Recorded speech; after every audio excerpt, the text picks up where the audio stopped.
அனைவருக்கும் இந்நேர வணக்கங்கள். இது கன்னிகளாமன்றத்தின் வாய்வித்திர செய்திகளுக்காக சதாசிவம் கன்சா. இயற்கை அனர்த்தத்தின் காரணமாக இந்நாட்டின் பாதிப்படைந்திருந்த போதும், பேராபத்திற்குள் விழுந்த போதும், அந்த நாட்டையும் மக்களையும் மீட்பதற்காக களத்தில் இறங்கி மக்களை காப்பாற்றும் பணியில் ஈடுபட்டிருந்த மீட்பு பணியாளர்கள், உயிர் நீத்த வீரகாவியம் படைத்த அந்த பணியாளர்களுக்கு மன்றம் தனது முதலாவது இரங்கலை அவர்களுடைய குடும்பத்திற்கும் மற்றும் நாட்டு மக்களுக்கும் தெரிவித்துக் கொள்கின்றது.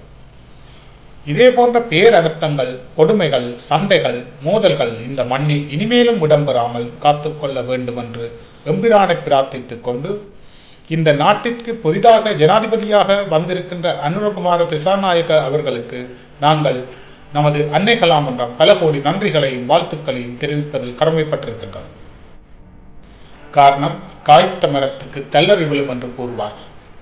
அந்த வருகை தந்த கையோடு குறைந்த காலங்களாக இருந்தால் தன்னுடைய அதிகாரத்தையும் கையில் எடுத்து பற்பல நடவடிக்கைகளை முன்னெடுத்துக் கொண்டு வருகின்றார். அந்த நடவடிக்கைகள் அனைத்தும் சிறப்பானதாக போற்றத்தக்க வகையில் அமைந்திருக்கின்றன. மீண்டும் மீண்டும் மாறுதலுக்குரிய வழிகளை அந்த அரசு தெரிவு செய்திருக்கின்றது. சில சேரோ சகதியோ கிடையாது. அடுத்தவர் கண்ணுக்கு அது சேராக சகதியாக தெரியலாம். ஆனால் அவர்களுடைய ஒவ்வொரு நடவடிக்கைகளும், ஒவ்வொரு அசைவுகளும், ஜனாதிபதியினுடைய ஒவ்வொரு கருத்துக்களும், ஒவ்வொரு வாக்குறுதிகளும், பெருமதிமிக்க அந்த வார்த்தைகள், மக்களுக்கு கொடுக்கின்ற வாக்குறுதிகளுக்கு ஏற்றவாறு ஜனாதிபதி தனது அரசாங்கத்தினுடைய நடவடிக்கைகளை நடத்தி செல்வது மற்றவர்களுக்கு நெஞ்சு பொறுக்கவில்லை என்றுதான் கூற வேண்டும். அதன் காரணமாக சில சலப்புக்கள், மோதல்கள், முரண்பாடுகள், கருத்து முரண்பாடுகள், குற்றச்சாட்டுக்கள், இது போன்ற பற்பல சம்பவங்கள் நடைபெற்றுக் கொண்டுதான் இருக்கின்றது.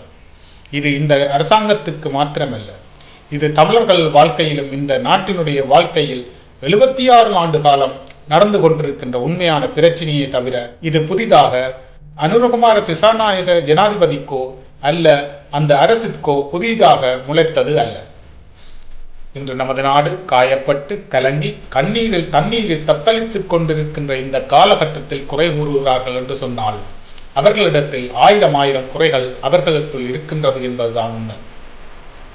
இந்த குறைகளை அவர்கள் ஏற்றுக்கொள்ள மறுப்பதன் காரணமாக அது சில பிரச்சனைகள் ஏற்படுத்துவதற்கு காரணம்.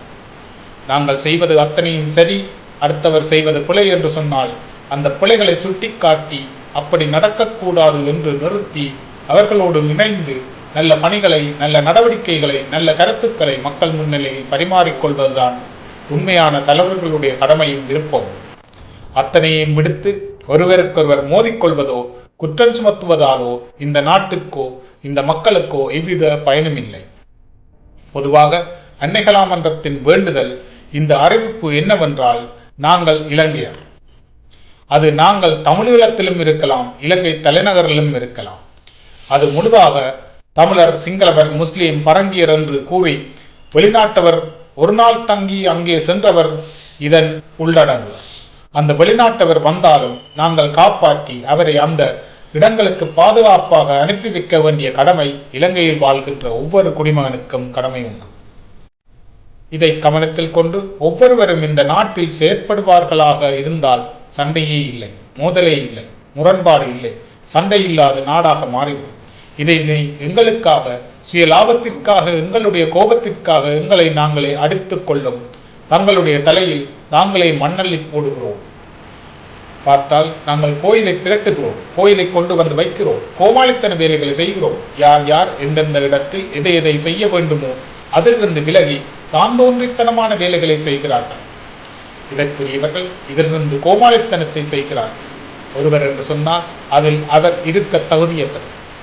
இதை இந்த நாட்டில் உள்ள மக்கள் விளங்கிக் கொள்ள வேண்டும். இதில் உங்களுக்கு நல்ல தெளிவு பிறக்க வேண்டும். இந்த தெளிவில்லாதலால் தான் 76 ஆண்டு காலம் மக்களை ஏமாற்றியவர், தமிழர்களை ஏமாற்றியவர்கள், சிங்கள இனவாத கொடூர பற்கள் எமை எந்த நேரமும் நரபலி எடுத்துக் கொண்டேதான் இருந்தது. இதற்கு துணை போனவர்கள் தமிழர்கள் என்று சொல்லிக்கொண்டு எதிரான சிங்களவர்களோடு ஒட்டி உறவாடி சம்பந்த கலப்புகளை வைத்து இந்த நிமிடம் வரைக்கும் வாழ்ந்து கொண்டிருக்கின்றார்கள். அவர்கள் எதற்காக ஒட்டி உறவாடி கொண்டிருக்கின்றார்கள் என்றால் தமிழ் மண்ணுக்காக அல்ல, தமிழ் மக்களுக்காக அல்ல, தன்னுடைய குடும்பங்கள், தன்னுடைய கட்சிகள் இவற்றை காப்பாற்றி தாங்கள் வாழ்ந்து வசதியாக பதவியிலிருந்து பண மூட்டையிலிருந்து தாங்கள் அழிய வேண்டும் என்ற உணர்வுகளோடு செயற்பட்டு கொண்டிருக்கின்றார்கள். நாங்கள் தமிழர்கள் என்று மறந்து கொண்டு வாழ்கின்றார்கள். தமிழர்களுக்காக உதவுவோம் என்று அவர்கள் இந்த நிமிடம் வரையும் வாழ்கின்றார்கள். இன்று தமிழர்களின் பாதி பங்கு சிங்களவர்களோடு அந்த தலைமைகளோடு இணைந்து நமது தேசத்திற்கும் மக்களுக்கும் எதிரான வேலைகளை செய்து கொண்டு வருகிறார்கள். அவர்களுக்கு இதயம் இருக்கு என்பது கூட தெரியாது. இதயம் இல்லாதவர்கள் தான் இது போன்ற விடயங்களை செய்வார். இவர்கள் எல்லாம் எப்படி தமிழர்களுக்கு தலைவர்களாக முடியும்? இவர்கள் எல்லாம் பொதுமக்களை, நாங்கள் பொதுமக்களுடைய பிரதிநிதிகள், தலைவர்கள், புத்திஜீவிகள், தமிழ் குருமார்கள், ராஜதந்திரிகள் என்று சொல்லி எல்லாம் எப்படி இவர்களால் சொல்ல முடிந்தது? இவ்வளவு நாட்களும் யாரும் பெரியவர்கள் அல்ல. என்னை கேட்பார்கள், நீ யாருக்கு பெரியவன் என்று கேட்டால் நான் யாருக்கும் பெரியவன் அல்ல. நான் எனக்குத்தான் பெரியவன். எங்கள் அனைவருக்கும் ஒட்டுமொத்த பெரியவன் என்பவன் அது இறைவன் மட்டும்தான். அந்த இறைவன் ஒவ்வொரு தீப்புலம்புகளாக மனிதர்களுடைய உள்ளத்திலும் எம்பெருமான் ஈசன் ஒளிந்து எம்மை ஆட்டி படைக்கின்றான். நல்ல வழியாய் காட்டி நிற்கின்றான். நல்ல தெளிவுகளை தருகின்றான். நல்ல அறிவை தருவான். எது செய், எது செய்யாது, எதை சொல், எதை சொல்லாது, எங்கே போகலாம், எங்கே போகக்கூடாது, எதை விட வேண்டும், எதை விடக்கூடாது என்ற படிப்புகளை ஒவ்வொரு மனிதர்களுடைய உள்ளங்களிலும் கோயில்களாக உறைந்து கொண்டு எங்களுக்கு பாடங்களை கற்பித்து தந்து கொண்டிருக்கின்றார். அளக்க முடியாத இறைவன், அவனே என்னுடைய ஆதிநாதன் ஈசன். அந்த தீப்புலம்பை வழிபடுகின்ற ஒரு காரணத்தினால் அவருடைய அருமை பெருமைகளை நான் சொல்லியே ஆக வேண்டும். இனிவரும் காலங்கள் அவனருள் வெளிவரும் நூல்களாகவும் காணொளிகளாகவும் செய்திகளாகவும் உங்கள் முன் வலம் பெறும் என்ற உண்மையை சொல்ல விரும்புகிறேன். இன்று பாருங்கள், நாங்கள் தமிழர்கள் எங்களுக்குள்ளேயே அடிபட்டு கொண்டிருக்கின்றோம், காட்டிக் கொடுக்கின்றோம், பிடிபடுகிறோம். இன்றைக்கு நாங்கள் இலங்கை அரசாங்கத்தையோ அந்த மக்களையோ என்று சொன்னால் சிங்கள மக்களை நாங்கள் எந்த விதத்திலும் இந்த மன்றம் குறை கூறவில்லை. இதன் காரணத்தை நாங்கள் அறிந்து கொண்டோம். அவர்களோடு நாம் கோபமில்லை. அவர்கள் பயந்து விட்டார்கள் என்று சொல்லக்கூடாது. நாங்கள் தவறு செய்தால் தான் பயப்பட வேண்டும்.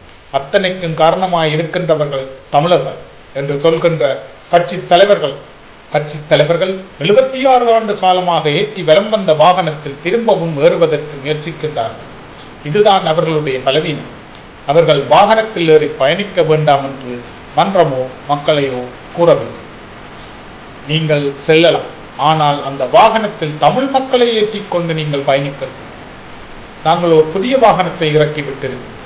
நாங்கள் இந்த அரசாங்கத்தை நேசிக்கின்றோம், ஆதரவாக இருக்கும் என்று ஒரு காரணத்துக்காக நாங்கள் கூறவில்லை. அனுரகுமார திசாநாயக அரசாங்கத்திற்கு 76 ஆண்டு காலம் எங்களுக்கு நடக்காத சில நன்மைகள் அவரால் நடக்க வேண்டும் என்ற காரணத்திற்காக நாங்கள் அவர்களை சிறைமீட்டு அவர்களுக்கு தனித்து முடிவெடுக்கக்கூடிய அதிகாரம் அளித்து மக்களுடைய பலத்தையும் கொடுத்து மக்களை நல்வழிப்படுத்த கூறி களமிறக்கி விட்டிருக்கின்றோம். நிறைவேற்று அதிகாரம் கொண்ட ஜனாதிபதியாக இன்று அவர் இலங்கையிலே 10வது ஜனாதிபதியாக இந்நாட்டில் ஒளிவீசிக் கொண்டிருக்கின்றார்.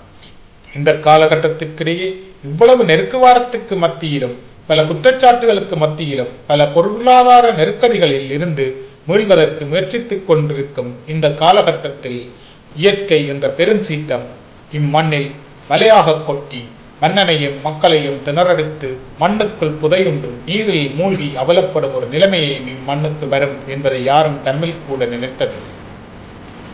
இதை யார் பதவியில் இருந்தாலுமோ அதிகாரத்தில் இருந்தாலுமோ தடுக்கவே முடியாது. இதை தடுக்க வேண்டிய மக்கள் எல்லாம் இருக்கின்றார். ஆனால் அவர்கள் அதற்கான தடுப்பணைகள் போடவில்லை. இதனுடைய காரணங்கள் சூட்சுமங்களை மன்றம் பின்னர் தேவைப்படும் வெளியிடும். இதை சரியான முறையில் கவனித்திருந்தால் இதை அரசுதான் கவனிக்க வேண்டும் என்றெல்லாம் இல்லை. இதை விட்டுவிட்டு தேவையற்ற குற்றச்சாட்டுக்கள் சாடுவதில் ஒவ்வொரு தலைவர்களும் குற்றம் சாடுவோதும் அரசுக்கு ஒத்துழைத்து இந்நாட்டு மக்கள் பேரழுத்தத்திலிருந்து நிம்மதி பெருமூச்சிட வேண்டும் என்ற விருப்பு இருந்தால் அரசுடன் இணைந்து நீங்களும் பணியாளர்களாக இணையலாம். அவர்களை நாமும் வாழ்த்துவோம், அவர்களை மன்றம் போற்றும்.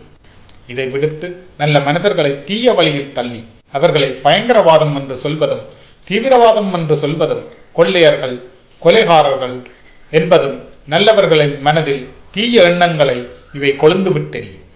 இதை உருவாக்குவது யாது என்றால் இப்படியான குற்றச்சாட்டுக்கள் தான். இதை எந்த வகையிலும் இடம் கொடுக்காமல் உங்களுடைய கருத்துக்களை சிறந்த முறையில் உதவுவதற்காக வெளியிடுங்கள். இவற்றையெல்லாம் சொல்ல அன்னைகளாமன்றம் என்றால் என்ன, இவர்கள் யார் என்ற கேள்வி கேட்பதில் எந்த தவறும் இல்லை. நாம் இலங்கையர்கள், அதிலும் ஈழத்தமிழர். அதே காரணத்துத்தான் இந்நாட்டில் நல்லது நடக்க வேண்டும், சண்டைகள் பேரழிவுகள் ஏற்படக்கூடாது. ஆகவே மக்கள் அனைவரும் ஒன்றிணைந்து செயற்படுவதன் மூலம் சில பிரச்சனைகளை தவிர்த்து கொள்ளலாம். இந்நாட்டுக்கு வரப்போகின்ற ஆபத்துக்களில் தடுக்கலாம். நாட்டின் சூழ்நிலைக்கேற்ப கருத்துக்களை வெளியிட வேண்டும். வீணான குற்றச்சாட்டுக்கள் நற்செயலுக்கான தடைகளாக இருக்கின்றன.